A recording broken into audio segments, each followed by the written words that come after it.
Welcome back to Cardcaptor Sakura Anime Review Part 6. Yeah, this one is Part 6. The last one was Part 5. That was my mistake on my part. This one I'm reviewing the last 5 episodes of Season 1. Episodes 31 to 35 of the actual anime. 32, Dragon Slayer. First, and this also is the first episode in a while that we have 2 cards in this episode. Yep. And in this episode, we have it's where Sakura catches the big card. Pretty simple enough. So it's pretty opposite of the little card.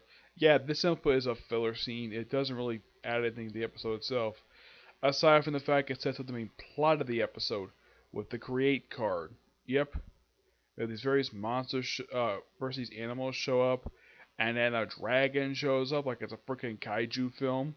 And then they just beat it by simply having Sakura return to the card itself. Nothing really noteworthy with this episode, aside from the fact that one of Sakura's friends is, in fact, loves fantasy. Yep, that is literally all this is. It's it feels like definitely like a filler episode. It doesn't add anything to the actual series itself. No new characters. Just an okay episode.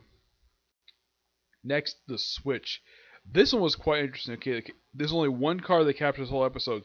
The change card. Yep.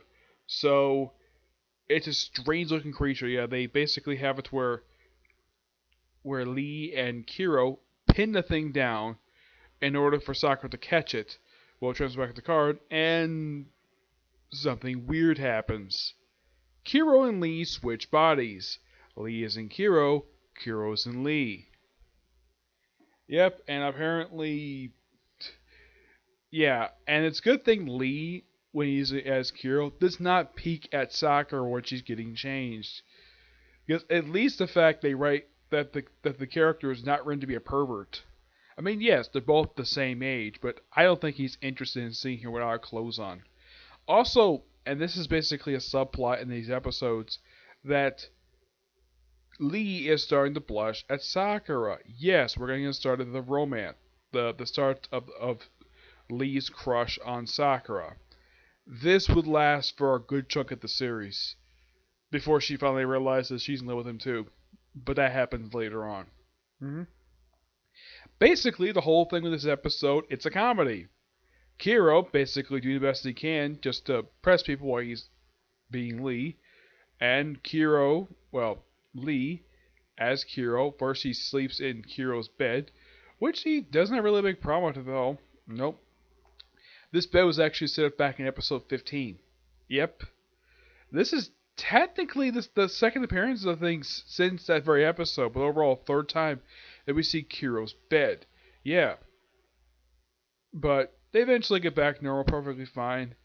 And then they have this little weird thing where apparently Sakura is Kiro's Sakura and Sakura's Kiro.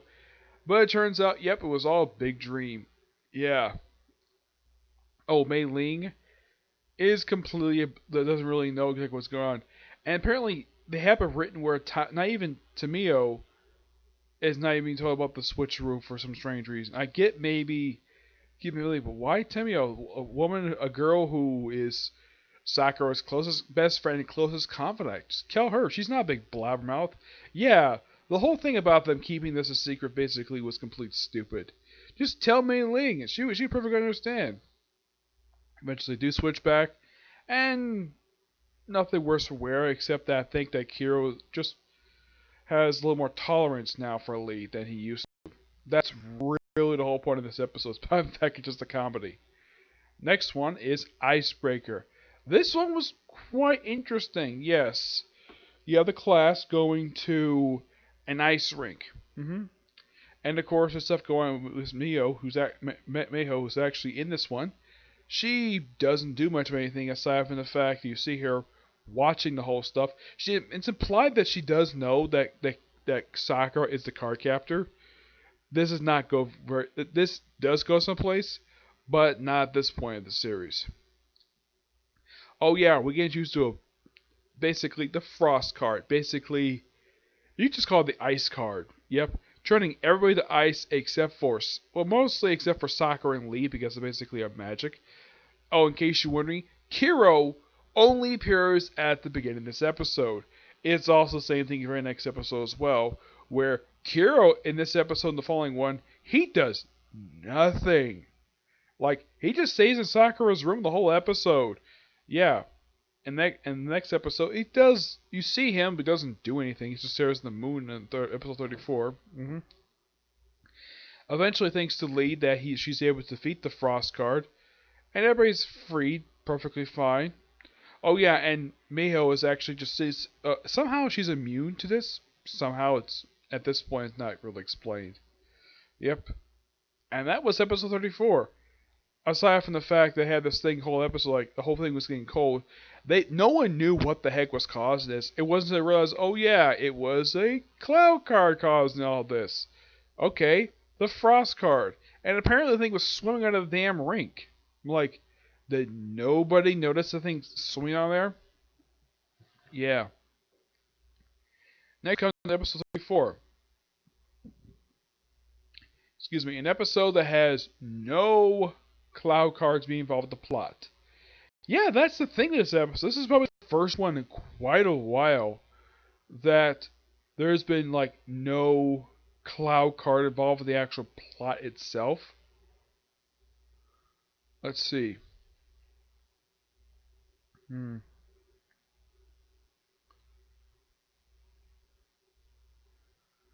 trying to look at it. It seems like it's been a while. Yeah, it doesn't happen very often in the series. We have an episode that has nothing to do with cloud cards. Yeah, it's just basically a quiz thing. It's basically you have Lee and Mei Ling participating in this thing. This will basically kind of like a scavenger hunt, go to various places. Yeah, Mei Ling can't make a freaking star out of matches.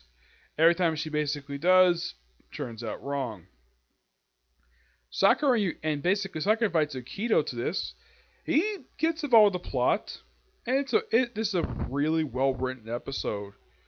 I mean, this episode does not feel like it's filler per se. It feels like you could definitely say this seems like a very much a canon episode, unlike the last two, which felt like, unlike let's say 31 and 32, 31 and 33, those two felt like filler. Yes, really bad filler. This one was a pretty decent episode. Yeah, they go around. Yeah, basically, first Tamio basically says, like, nah, I want to videotape it. Akio says, he has no problem doing it at all. So they go about and they solve, like, all these riddles. And what is their prize for all this? Their prize is a red pen. And also, there's one point in the episode where Sakura nearly falls off a cliff. Not a really high one per se, more like a two or three story cliff. Look how Akito saves her. Yeah. Because I think that basically, her brother be mad at him. Anything bad happened to her, so basically he saves her life. In the process, breaks his leg. So they get back to the finish line, no problem at all, and their prize is simply a red pin. And here's the thing. Now the final episode of the season is a Christmas episode. Okay, and also Yukio's leg is perfectly fine. There is no acknowledgement of the fact that he actually broke his freaking leg in the previous episode. Nope, there is nothing to this at all. Yep, basically Sakura has picked out Christmas presents, basically, not only for her father, brother, her best friend, Lee, Mei Ling, and Yukito. Which apparently Yukito's birthday is also Christmas. Fun fact, this is nothing unusual. Some people do have their birthday on Christmas Day. Someone I know from my church, her birthday is on Christmas Day as well. Yeah. So, Sakura kind of asks Yukito on a date to the amusement park, which he has no problem with. Yeah, and they basically just have fun. Mei Ling and Lee are just happily there. And of course, well, we still have this whole thing of Lee blushing at Sakura. And then, all of a sudden, we have a cloud card shows up. Yes, the fire card. Yes, and this episode is a definitely plot-driven episode, and it is definitely something that does advance the plot of one of the characters of the series. Yes, we finally come across the fire card, something that was hinted back in the pilot episode that Sakura had to get this in order to get Kiro to turn back into Cerberus. It doesn't happen. Yeah, first everyone notices that these fire go on these light bulbs, and then okay. Sakura needs to basically get her staff out, but she needs to Like, not make sure no one sees her doing it. So everybody, including the Tamio and Mei Ling, are put to sleep. The only people who are basically not put to sleep are Kiro, Lee, and Sakura because they got magical powers. I would think that Sakura would have Tamio protected. Kind of the same thing with Lee protecting Mei Ling from the spell stuff. But no, they're knocked out. Eventually, in order to defeat the fire card, they had to take 2 cloud cards, not just Windy and Fire separately. They had to use the combined amount of both cards to defeat the fire card and seal it up. Pretty simple enough. And then after that, Yukito takes Sakura on a Ferris wheel. And Sakura gives him a Christmas/birthday present. And it's a doll version of him, which he really likes. And that's the episode. And here's the thing, this episode is probably the only one I've seen so far that does not have one of those Kiro corners. Yeah, these Kiro corners, now, the first, let's say, 18 episodes was just Kiro talking about the battle outfits they had throughout the whole series. And then by episode 19, changed a bit. Basically, they got shorter, because they used to be, like, just a little over a minute. Yeah, they changed it to be, like, basically exactly 1 minute, where you show up thing briefly, and then originally you have Kiro when the thing is finished. He's sitting at a desk. He's basically sitting at a desk with facing the camera, smoking a pipe with a bow tie. They changed it where he's watching TV, sitting at one of those. Yeah, it's when it's basically a kind of like a Japanese like coffee table thing that people tend to like even sleep under this damn thing. Yeah, it's very common in Japan that people have this stuff over there. We do have tables similar to this, but we don't, let's say, sit around it. We don't sleep under it like they do in Japan. Here we don't need to because we have frickin' beds, so we can sleep normally. Yeah, it's odd that the final episode didn't have a Kiro's Corner. Yeah, I was actually I think the reason why, because it's the final episode of the season, they probably didn't need one. I don't know if season 2 has it, because now here's kind of the strange thing. This season does not wrap up the first arc of the series. Nope, it does not. Yeah, this series aired in Japan from, I'm trying to get the top of this thing, from April 7th, 1998, and the final episode aired on December 29th, 1998. Yeah, the series took a 4-month break between seasons. Yep. But here's the interesting thing. Now, the second season of the series is not very long. Only lasting like a good about 3 months. Yeah, before it finally ended. But look out if the next season does basically pick up a couple months after that. But yeah, my guess is the reason why they ended that particular point, and this is my personal theory, I think they covered the manga too quickly. That's probably what happened, and they probably also need at least a break from the series. But the next review I'm going to do for this particular one, I'm going to be covering the first film. Why? Because the first film takes place between the first and second season, so why not cover it? Yeah, I'll cover it tomorrow. I don't have time to cover it, but the next video I'm going to do is going to review on 7 Deadly Sins, newest chapter, which I think is released this week. I think. If not, this probably the only video to come up today. So basically, final thoughts on basically these 5 episodes. I would say the best of these 5 episodes are 32. Yeah, the comedy episode was really funny. I thoroughly enjoyed it. And 34 and 35. These 3 are really damn good episodes. I would say the weakest episodes are 31 and 33. Yeah, it's like these 2 written to be really awkward filler episodes. Doesn't really advance anything for the series. But as the first season itself, this is a pretty damn good season.